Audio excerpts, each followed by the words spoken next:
I want to kill myself. Those were his last words that he said to me.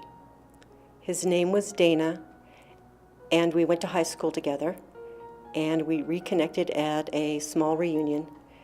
And the minute I walked into the room, I saw his big smile and those baby blue eyes.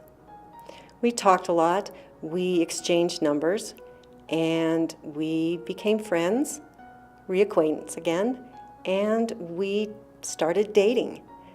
And from the dating, there we fell in love. And towards the end of that year, which was 2012, he had some personal struggles he was dealing with. Some he told me, some he chose not to. I thought he was depressed, but I thought he was getting over it because he was hopeful the last time I saw him. He was hopeful, and he even asked me to marry him, which I said yes. We were totally in love. But then he grew distant.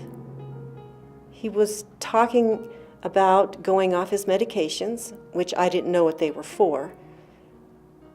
So I didn't really understand what was going on. Sometimes he would be in a manic state when I would come and visit. I still didn't know what was going on.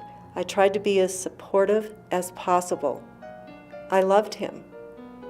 The last time I saw him, he told me he wanted to kill himself. I hugged him, I told him I loved him, I told him we'd get through it together. But when he stopped answering my calls and my texts, I thought, okay, I'll just give him some space. Maybe that's what he needs. Another day went by. And after 2 days, I decided to just go over to his house. I went to his house, and his house was kind of dark, but his car was there. So I thought, okay, he's home.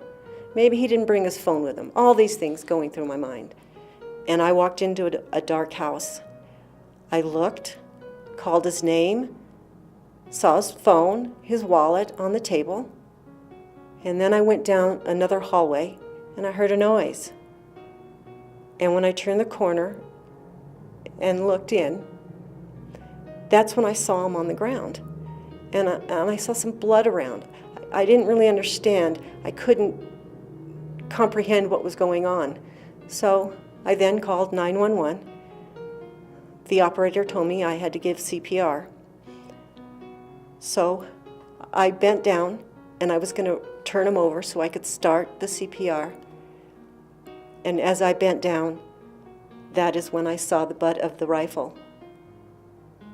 And that is when my whole world changed. I couldn't go back in that room. I couldn't get help. Nobody was home.